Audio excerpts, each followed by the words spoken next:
on, everybody? Welcome to the Clubhouse. I am Geddis, and I've got Ryan with me. What is going on? What is going on, Ryan? Not too much, Geddis. How about you? How's the real estate market in Jacksonville?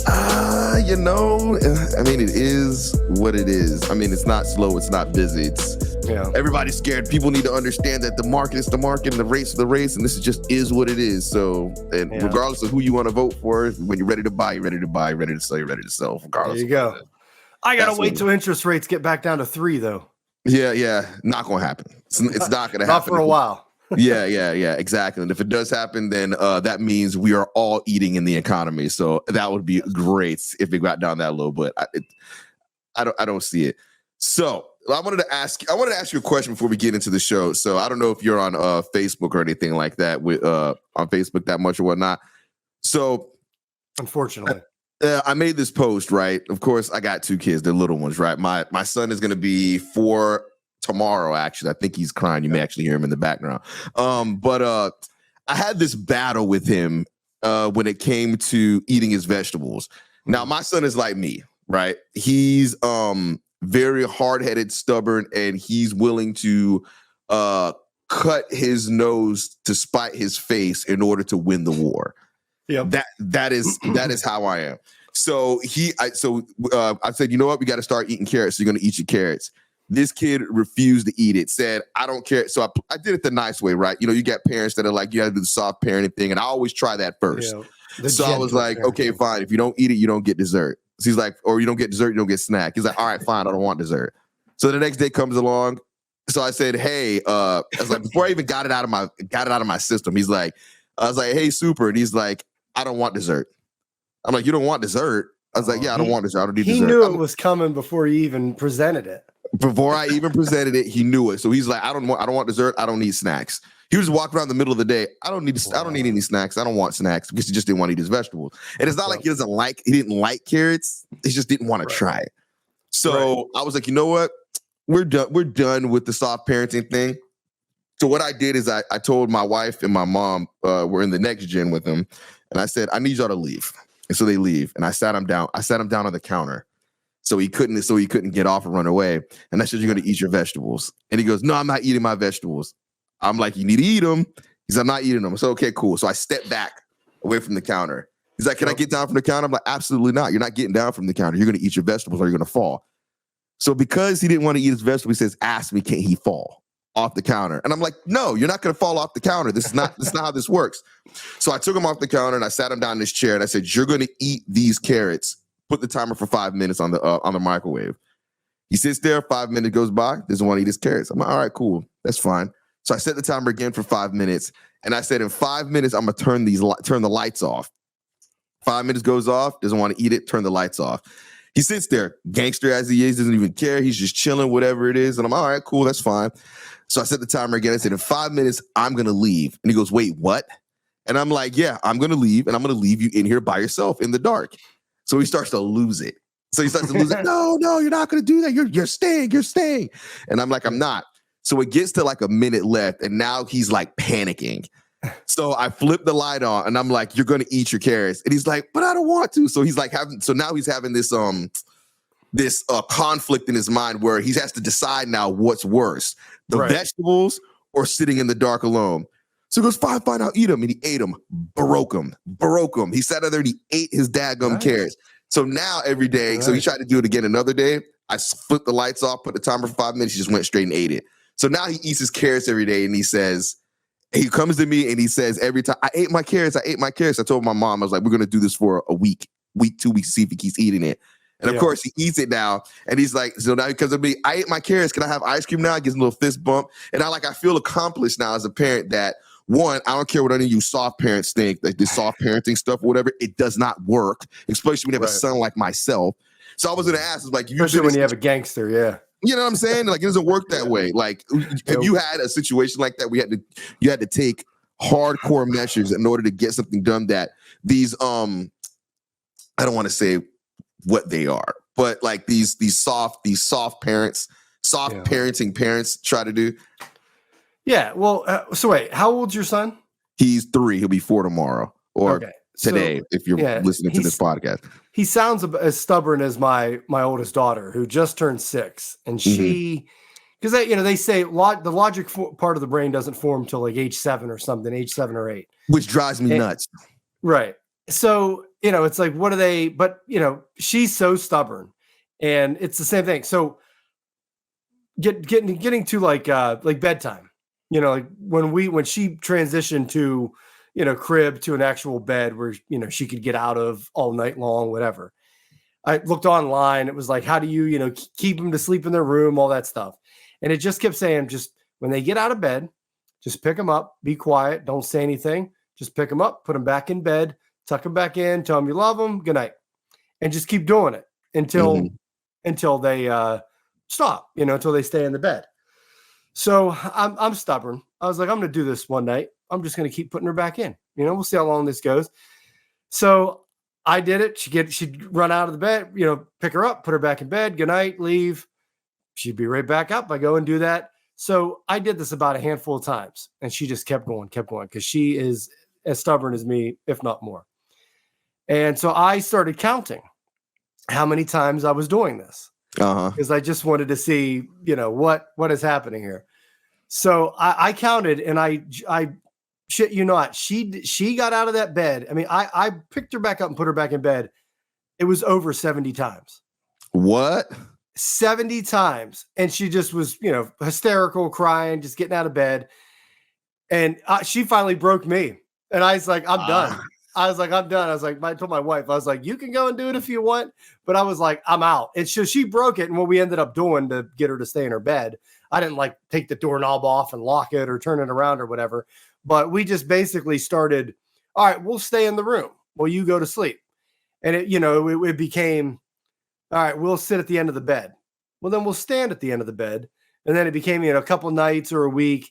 And then it ended up being us in the doorway, which to me, if you're in a dark room and you got someone standing in the doorway, isn't that a little more scarier than anything? That's more scary. Yeah. That's kind of weird. Right. But she wanted us there. So we kind of were in the doorway, and then I slowly made my move out, and it was like, I'll be in the hallway. And then, we did that for a week or two, and then just got out and she stayed in bed. I don't think you would be judged for that. No, I was to say, I don't think you'd be judged. It's the people that you said the soft or the gentle parenting where people will because I know parents that have done it where they'll take the doorknob off or turn it around and literally lock their kid in their room. See, now that's a bit aggressive. Yeah, I was going to say, I haven't done that. Yeah, that's a bit aggressive. Now I've toned down some because my mom's like, look, man, she's like, you're a little bit too much. And I'm like, I get it, but I'm like, I'm trying to raise elite humans here. And in order to raise some elite humans, you got to put them through trials and tribulation. Yep. So I'm like, I knew, because I know some kids you can hit them, pop them or whatever, and they'll do it. They listen. My son, he's just not going to respond to that because I don't respond to that.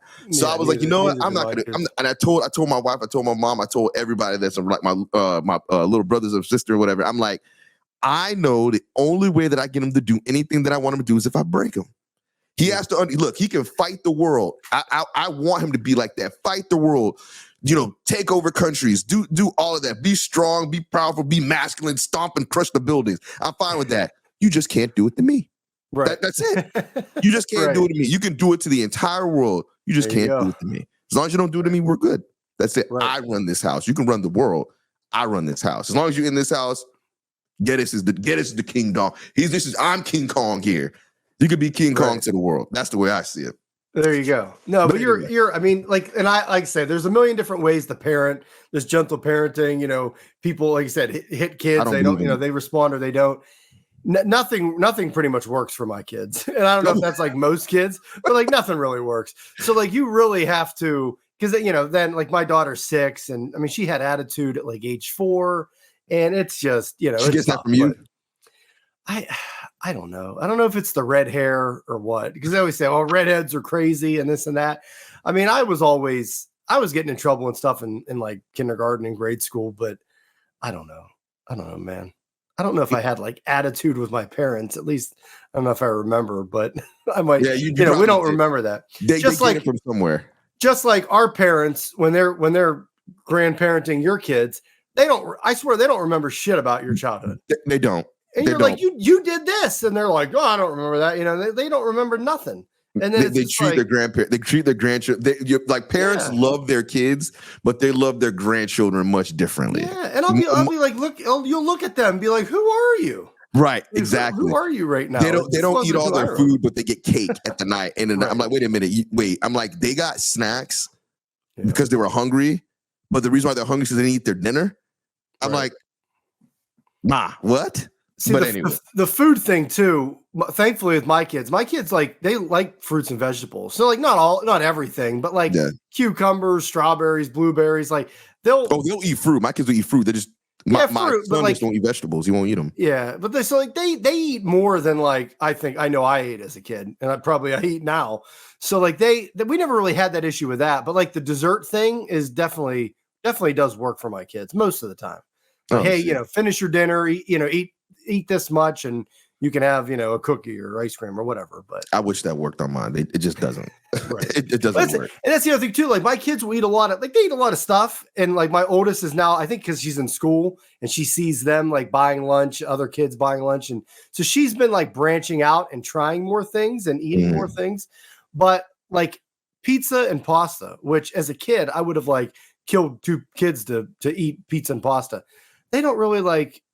They don't go crazy for it. Like they'll eat pizza maybe, but they don't really care. Like, what kid doesn't want to eat pizza? That's my daughter. She don't eat pizza. She'll pick the toppings off of it and she'll like throw the rest of it away. She don't care for it. Yeah, I'm like, you're not my kid. Like, where did that come from? No, you don't want pizza? I'll be like, who wants Pizza Hut tonight? Like my wife will be at work and I'm like, I don't want to make anything. I'll just go get a pizza. And they'll be like, oh, I don't want pizza. And you're like, what?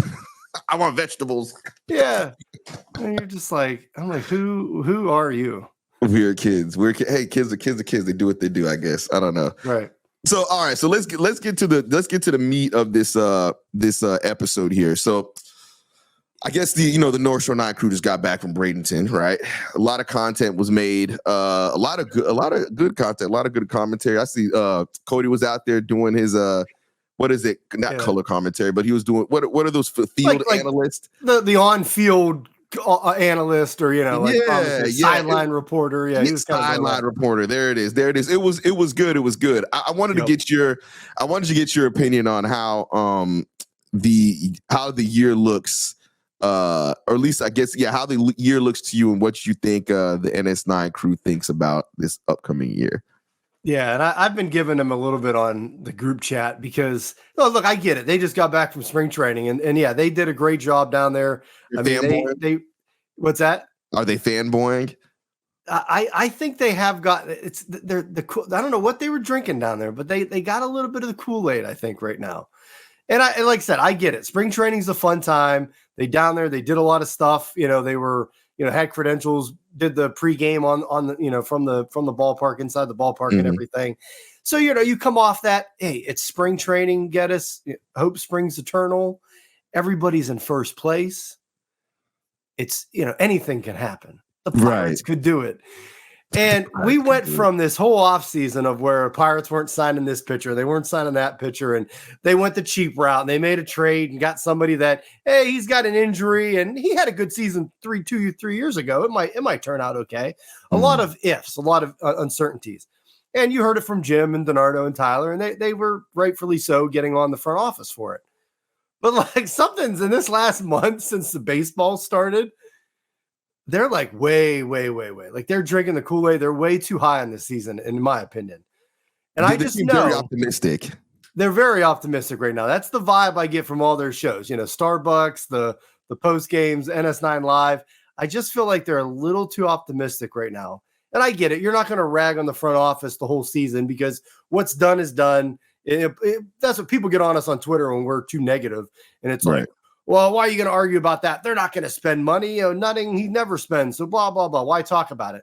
Well, hopefully you talk about it because you want things to change eventually and you hope for that change someday. But like it's just all of a sudden it's I think I noticed this because I'm more on the outside, looking in because I watch those shows and it's just you and I on these shows that I'm on.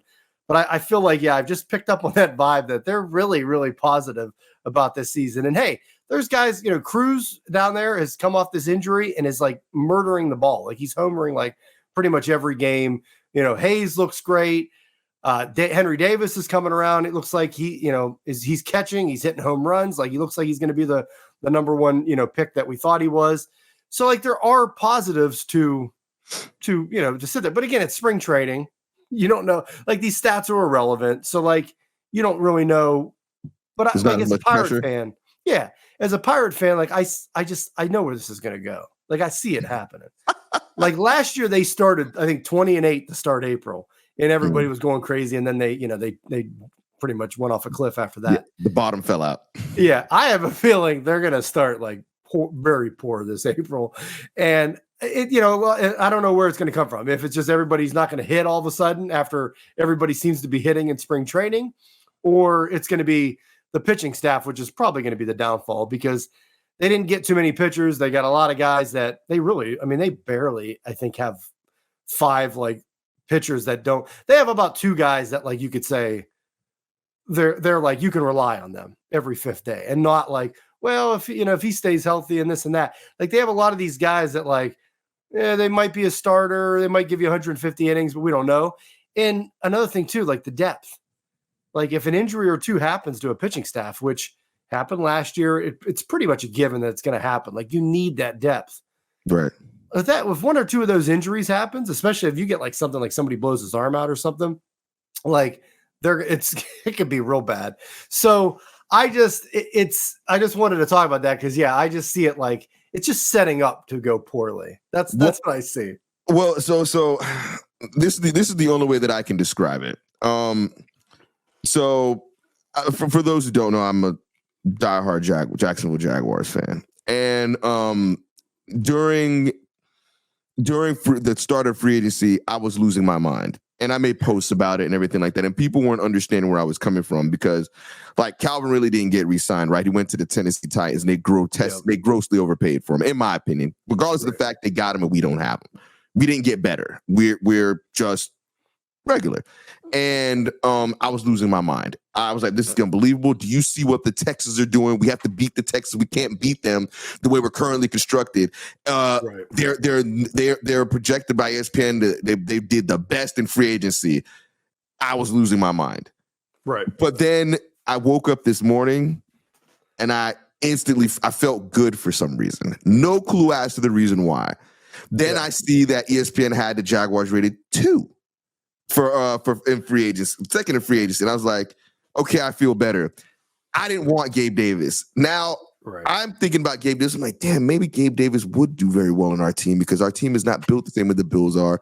Maybe he'll do better here. Maybe we draft somebody out of in the draft, even though Trent Baalke has missed on every receiver he's ever drafted. But maybe we have a deep wide receiver draft. Maybe we draft somebody. In 2 hours, I was already on the boat thinking that we were going to be good again, and we had a chance. We had a chance to beat the Texans. You were all in. I was all in. It's what makes it crazy is I know that I'm dual minded, and I'm literally watching my mind shift from being rational to delusion. And I feel like that's what all this is. When you're looking at it on paper, you're like, dang, this looks like it's terrible. You sign Chapman, you sign this, you do that, these things, this is not enough. But then you get the opportunity to go to Bradenton and go watch it, right? And you're like, well, damn, they're doing good.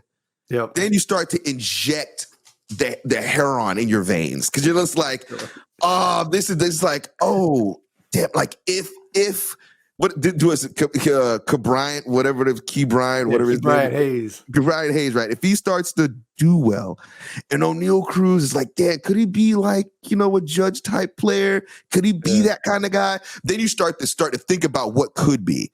And then when you start to think about what could be, that's all it takes when you're a fan, because what could be turns out to be what is. And that's exactly where they're at right now. They are in that phase right now because that's the vibe I've been picking up. And it's like, man, these guys are really positive on this team. Like this team's still projected to like, I think their over-unders like 76.5 wins. So like, they might be all right. And the division's bad. The division's not great. There's going to be hopefully a log jam of teams in the middle. But yeah, I'm just like, boy, man, they're all of a sudden really positive on this team. Like and maybe I'll do this. I got to go back to like a show in like November, December, kind of around the winter meetings, and then go to a show now and see like the differences. Cause I feel like it was all negative. We didn't do enough in the offseason. And now it's like, yeah, Cruz is the man. Like we can do this. Well, it's evident that the North Shore 9 crew are fans of the Pittsburgh Pirates. Right. Like you can tell, because you couldn't be a fanatic if there's what happened between the complaints and Bradenton, like after leaving Bradenton. The difference is you got to see the players. Right. And then you have to see the players. You're like, okay, you see the players, you see full flashes here, flashes there, flashes here, flashes there. And then you're like, oh, this could be it. This could be it. It's like Tyler Heineke, right? Or Sam Powell. Like you see flashes of something, like flashes of these little things or whatever. And you're like, oh, like if he could just do that, Sammy Watkins, like if you could just do this consistently, we'll be legit. But the problem is, they can't do it consistently, and that's why it ain't gonna be legit. But if you're a fan, you can't help. But if you're a fan, you can't help but do it. You can't help but do it. Right. It's kind of like with Russ Wilson right now, signed by the Steelers. Steeler fans, man, we're like, oh, we can do the Super Bowl with Russ. He's been there. Russ and Tomlin, yeah, we could do it. Yeah. And he couldn't do it with Sean Payton. Granted, Sean Payton didn't like him, but like you look at it and you're like, it's like I see it, because if you look at the Steelers, right, people look at it and be like, okay, they were just a quarterback away, right? So then, okay, well, Russell Wilson, you got him on at $1.2 million, right? And the Broncos have $85 million in dead cap. They're eating it all. So you're thinking to yourself, we got a quarterback. He's done it before.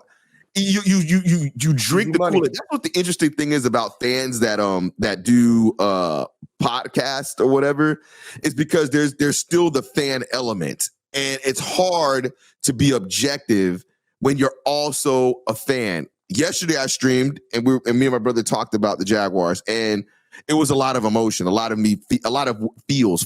I feel like, but like you can't help but feel when you're dealing with your team. So of course they're going to be like, they're going to watch it. They're going to see some stuff. They're going to like, well, I feel like this is it. I feel like this is it. Like, it's funny because you mentioned the optimism, like listening to Jim and listening to Donardo and even Tyler, listening to them. I know. They're very, they make me feel like I need to make sure that I watch.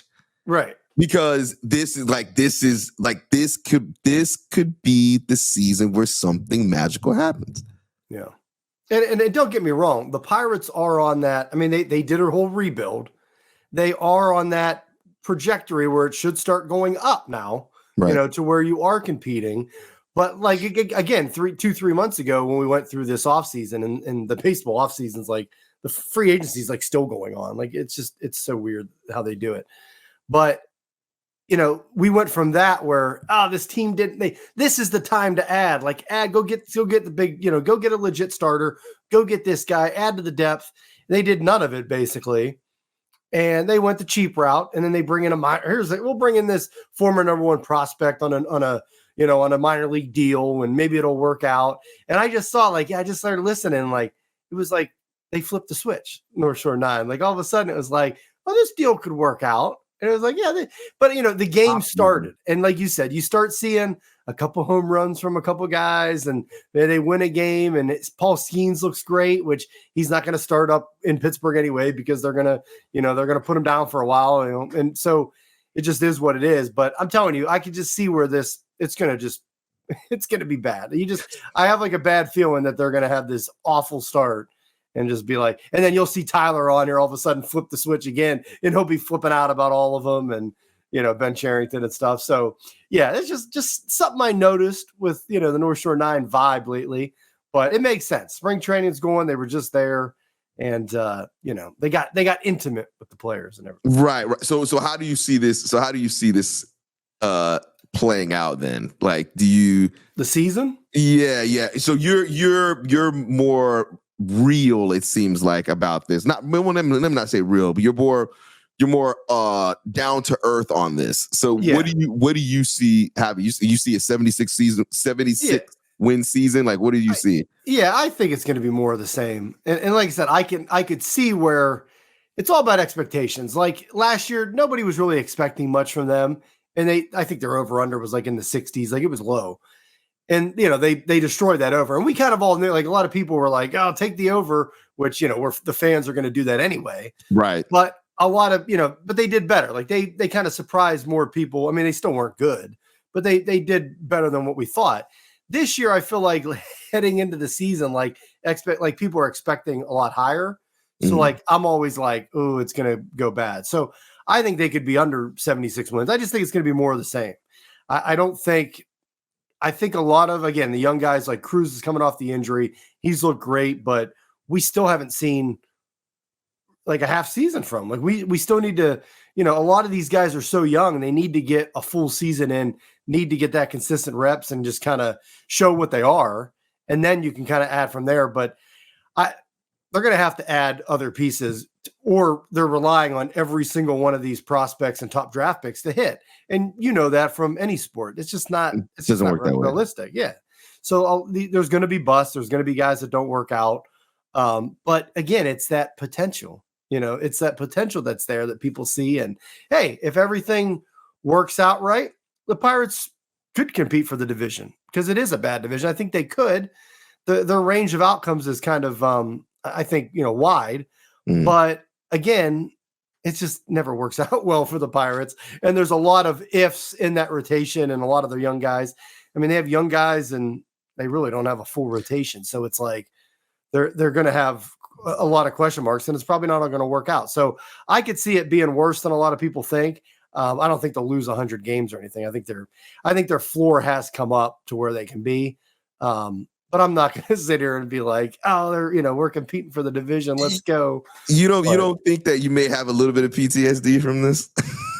A little bit. Yeah. You hear that too? Is that my vibe I'm giving off? Yeah.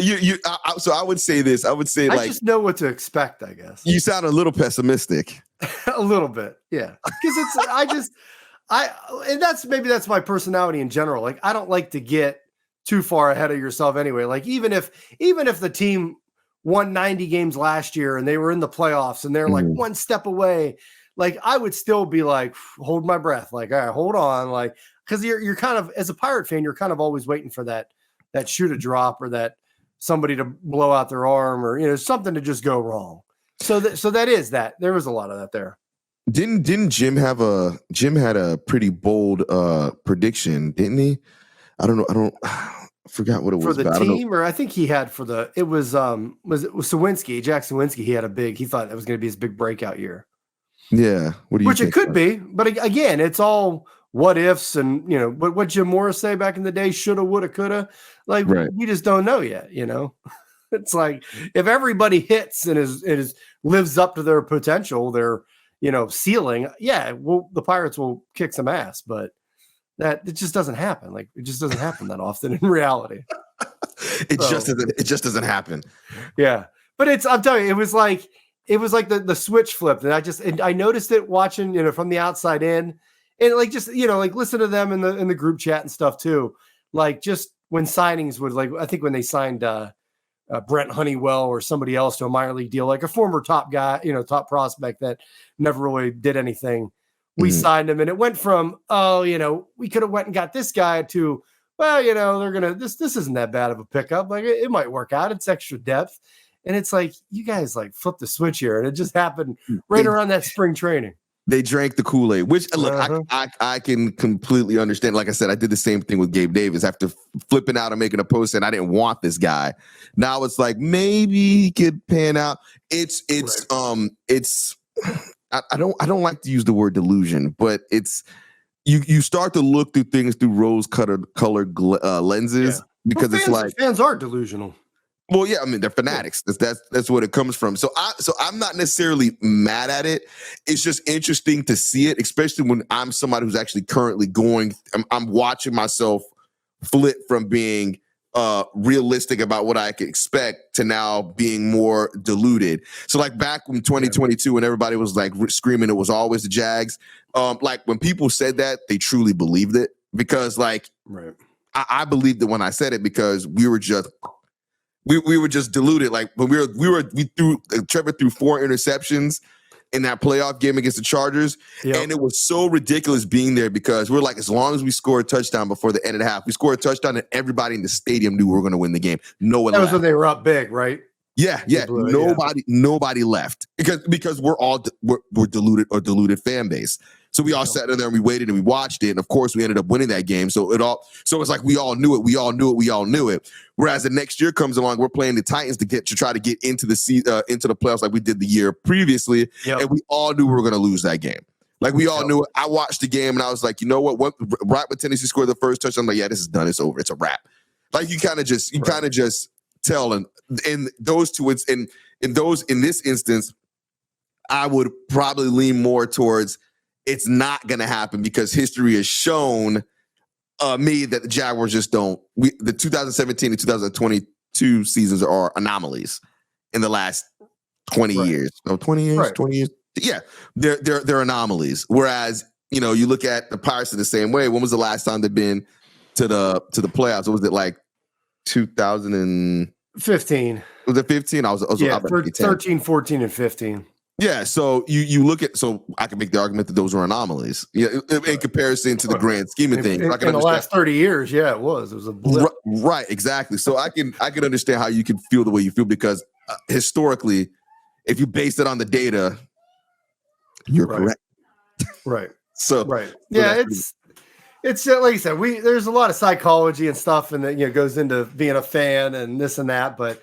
I'm just a little worried. Like the guys are a little optimistic right now on the team, but again, it's spring training. That's what it's for, right? If we can't, right? If we don't have spring training, what do we have as Pirate fans? Because that's right. Everybody's in first place, Geddis. Right. And for your Jags, at least you weren't the Colts, man. The Colts went out and gave Joe Flacco $8.7 million. I mean, but they have Richardson. What is that? Why would you go get Flacco? Because Richardson's gonna get hurt again. He's going to get hurt, yeah. But $8 million to Flacco? I mean, look what he did with the Browns. Yeah, but that comeback player. Talk about anomalies. How many times does that happen? I mean, he was off in the playoffs. I don't know. That was what, $8 million for a backup? That's like 30. What is he? 38, 40? Well, maybe he helps Anthony Richardson. I mean, I don't know. Helping him. He's going to be falling asleep on the sideline. Did you see that clip last year? Yeah, I did. Falling asleep. He's the old man. You got to let it go. And it's funny too because Minshew's got the job in Vegas. I think he's going to be the starter over there. He got paid. Yeah. It's like him and who was the other guy? They're Mariota. Mariota's another, like they've made really good careers out of being a backup quarterback so far. Yeah, I'll take that. I wouldn't take that. I wouldn't mind taking that money. And Tyler Haneke was another one that made some pretty decent, and he played. So like he got opportunities to play because the rookie quarterback ahead of him, Ritter or other positions that he may have been in, which weren't as good. So man, who would have thought that's the second time Tyler Haneke's name got dropped on this NS9 podcast today? I wasn't expecting. I didn't have that on my bingo card, Geddis. That's funny. Yeah, I don't. Hey, I dig into the crates. Right. Well, awesome. I appreciate you coming on the show with me, like usual. It was always a good time. Everybody, if you're watching it and you've made it this far, go hit the like button, subscribe. Let us know anything in the comments below that you want to discuss or want to talk about, because this is a free open forum for anybody that wants to come and interact and anybody on the show that wants to come and talk. So, but normally you see your boy. You see Geddis and you see your boy Ryan. So that's typically what you see. So awesome. All right. We will catch you in 2 weeks. Remember, Mike, 2 weeks. 2 weeks. If you made it this far, Bucko, Mike, it is every 2 weeks we drop it. I know there was a hiatus before, but we're back and we're in full effect now. So yeah, check us out. Like, subscribe, follow, all that kind of good stuff. Like I said, let us know what you think of the show and what you always want to talk about. Peace. Thank you all. Thank you for watching. I know we try to provide the most entertaining content that we can, and we'd love to spread it to as many people as possible. So I know it doesn't seem like a lot, but if you could take the 5 seconds to like this video and subscribe to the page, it helps out so much more than you know. Thank you, and let's go Bucks.